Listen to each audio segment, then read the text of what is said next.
শুভ সন্ধ্যা বন্ধুরা। আজকে শ্রীলোকা টিউটোরিয়ালের পক্ষ থেকে আমি একটা ভিডিও নিয়ে আপনাদের সামনে উপস্থিত হয়েছি। সেই ভিডিওটা একটু দুঃখের বা মন খারাপেরই ভিডিও বলতে পারেন। আসলে আমাদের এই বাংলায় এখন যা যা ঘটনা ঘটছে সেগুলো মূলত সবই দুঃখেরই। সুখের খবর বলতে এখন আমাদের কাছে কিছুই নেই। আজকেই আমি একটা নিউজ চ্যানেলে দেখছিলাম, একজন অসহায় গরিব মা তার ছেলেকে কলেজে ভর্তি করতে পারছে না এখনও পর্যন্ত, তাই খুব কান্নাকাটি করছিল। তার ছেলে খুব মেধাবী, তাই অনেক স্বপ্ন ছিল যে সে ভালো অনার্স নিয়ে পড়াশোনা করবে এবং ভবিষ্যতে কিছু করবে, কিন্তু এখনও পর্যন্ত সেই ছেলেটি কলেজে ভর্তি হতেই পারেনি। কারণ ডাব্লিউবি ক্যাপ এখনও পর্যন্ত কবে তার মেরিট লিস্ট বার করবে সে বিষয়ে আমরা এখনও পর্যন্ত অনিশ্চিত ভবিষ্যতের পথে চলেছি। এ বিষয়ে কোনো নিশ্চয়তা এখনও পর্যন্ত আমাদের কাছে সেভাবে কিছুই আসেনি। অন্যান্য ছেলেমেয়েরা যাদের একটু সামর্থ্য আছে তারা সব প্রাইভেটে লাখ লাখ টাকা দিয়ে পড়তে চলে যাচ্ছে, কেউ অন্য রাজ্যে চলে যাচ্ছে। কিন্তু এই ছেলেটি গরিব, তাই তার মা তাকে ভেবেছিলেন সরকারি কলেজে পড়িয়ে ছেলে যেটা হতে চায় সেটা সে হবে, কিন্তু তার সে আশায় জল ঢেলে দিয়েছে ওবিসি মামলা।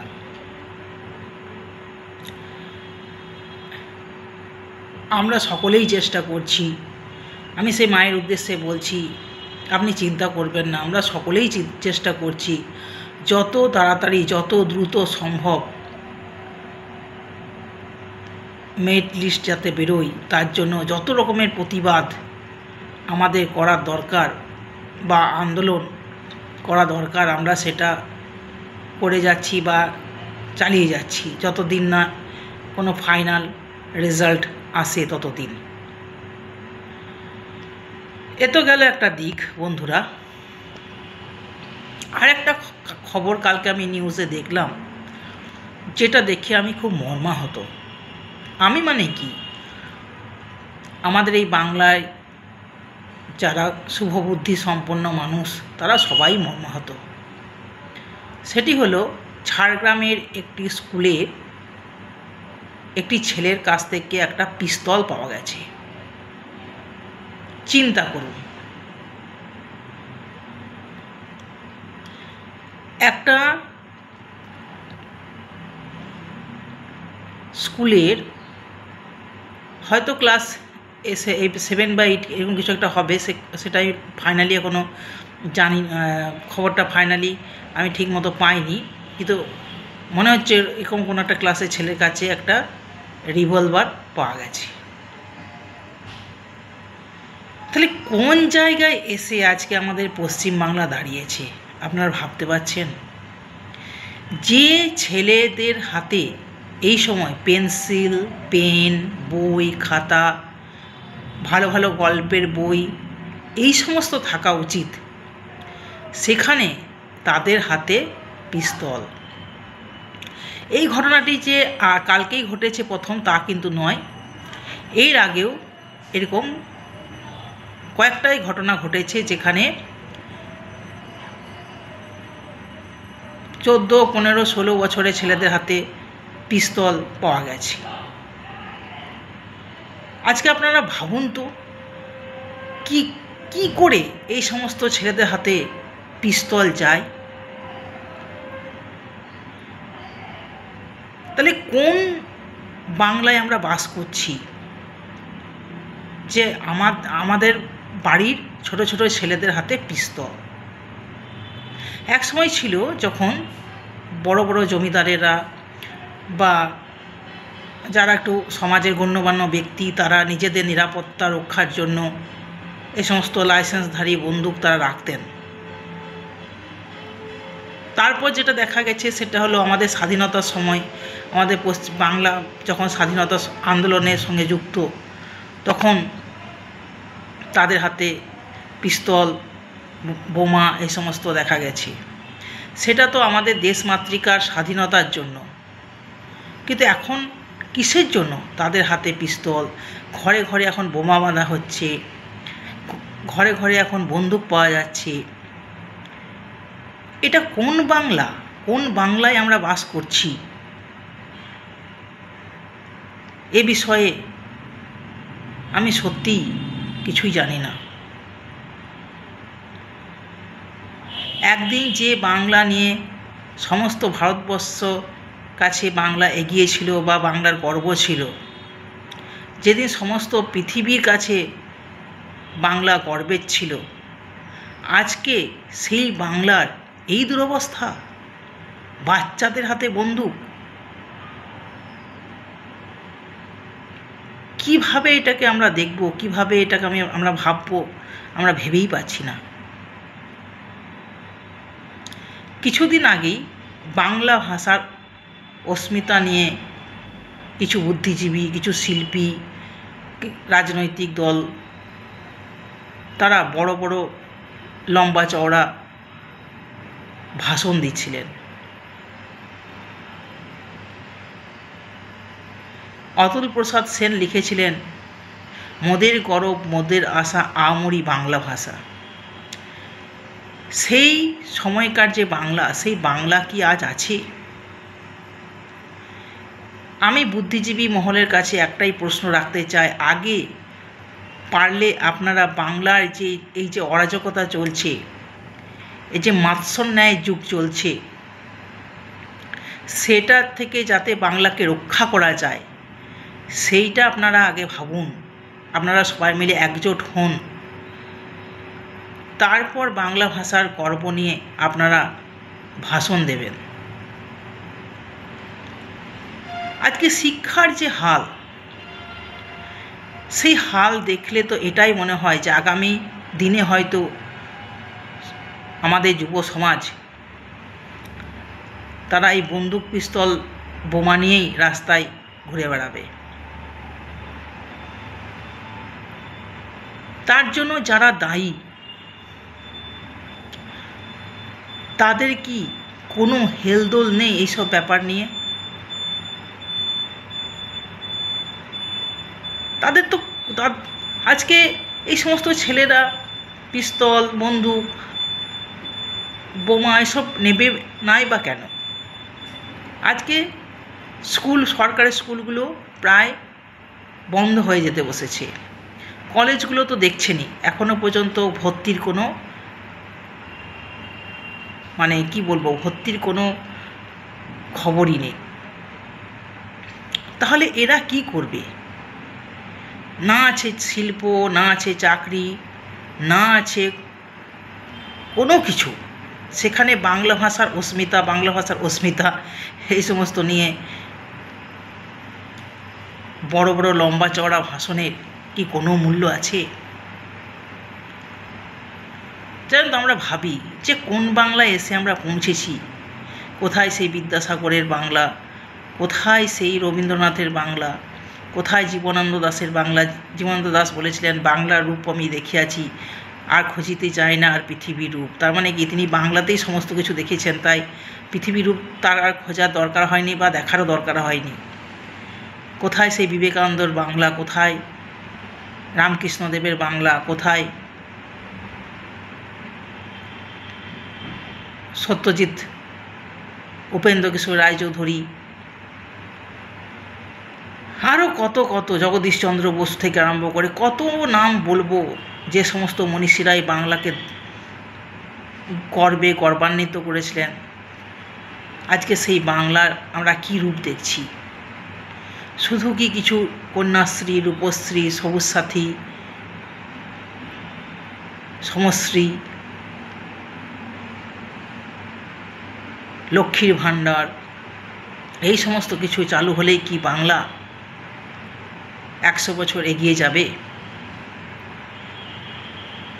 যতক্ষণ না আসল কাজ হবে, যতক্ষণ না এই সমাজটাকে আমরা এই যে অরাজকতার হাত থেকে রক্ষা করতে পারবো, ততক্ষণ কি বাংলা তার গর্বের স্থান ফিরিয়ে আনতে পারবে?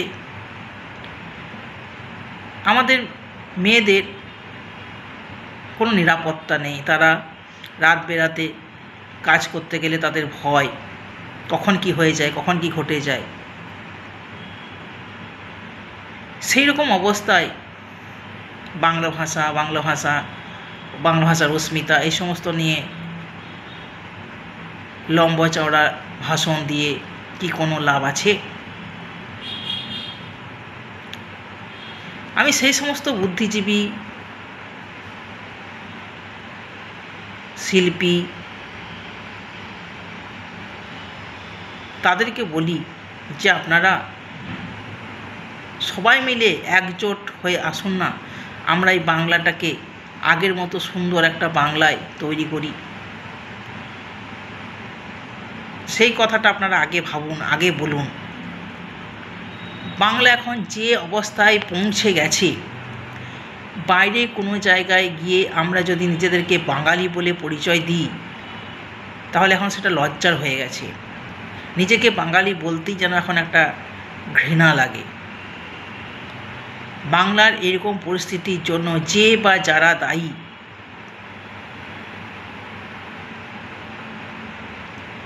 তাদেরকে সবাইকে খুঁজে বার করে চিহ্নিত করতে হবে এবং তাদেরকে একটাই কাজ তাদেরকে করতে হবে, সেটা হচ্ছে বাংলাকে পুনরায় তার নিজের জায়গায় ফিরিয়ে দেওয়া। না হলে বাংলার যে আগামী ভবিষ্যৎ কি হতে চলেছে সেটা আমরা সবাই অনুমান করতেই পারছি। যুব সমাজ একটা দেশের সম্পদ, যাকে আমরা ভাবি প্রজন্ম বলি। তাদের হাতে যদি এখন থেকেই পিস্তল তুলে দেওয়া হয় বা সেরকম পরিস্থিতির সৃষ্টি হয়, তাহলে সেই দেশের ভবিষ্যৎ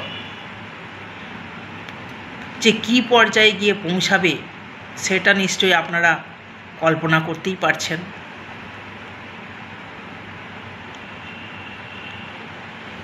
দেখুন, আমরা কিছু মানুষ হয়তো এই সমস্যাটার সমাধান করতে পারবো না, কারণ আমাদের সেই শক্তি, ক্ষমতা, সেই সেই যে ক্ষমতায় থাকলে এগুলো করা যায় সেগুলো হয়তো আমাদের নেই। কিন্তু আমরা ছোটোখাটো প্রচার করে অন্ততপক্ষে মানুষের যে জ্ঞান, সেই জ্ঞানটাকে তো একটু বাড়াতে পারি।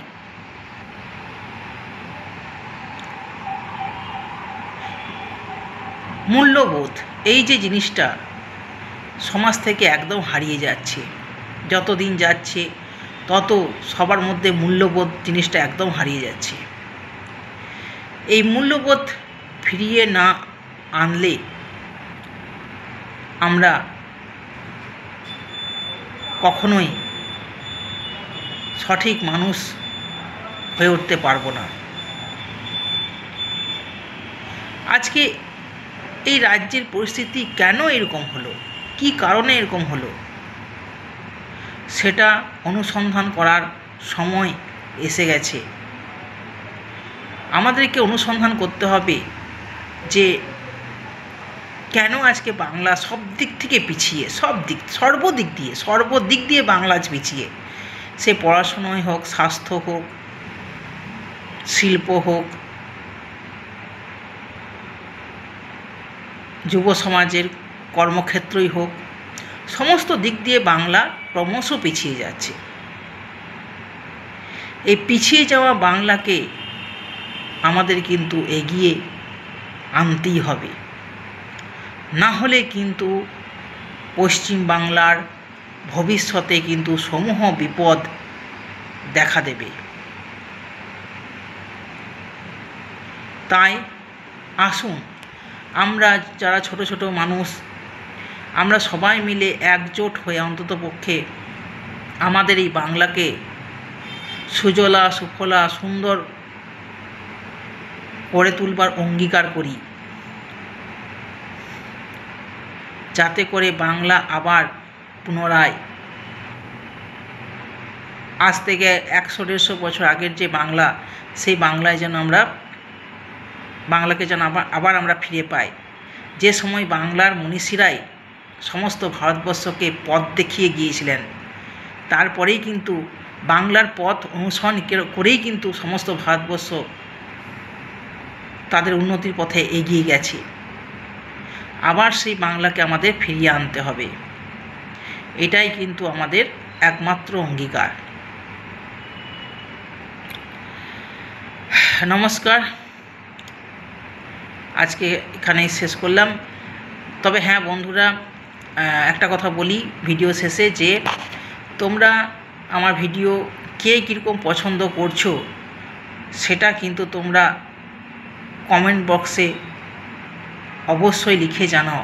তোমরা কিন্তু কমেন্ট বক্সে কেউ কিন্তু কোনো কমেন্ট করছো না বা লাইকও করছো না।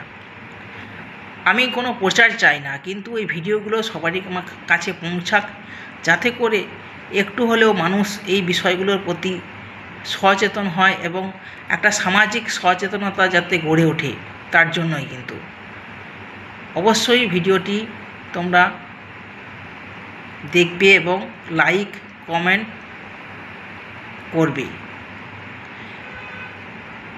একটা ভিডিও বানানোর পেছনে অনেক কষ্ট থাকে, অনেক কষ্ট করে সেটাকে করতে হয়।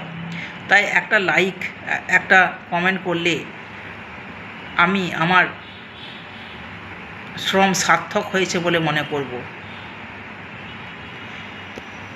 আবারও নমস্কার সকলকে জানিয়ে আমি আজকে ভিডিও শেষ করলাম। তবে হ্যাঁ, আমাদের বাংলা যাতে আরও এগিয়ে যায়, তার জন্য কিন্তু আমরা যে যতটা পারি কিন্তু যাকে বলে উঠে পড়ে লাগা, সেই উঠে পড়ে লাগা কাজটা কিন্তু করে যাব। ঠিক আছে, আজ এই পর্যন্তই।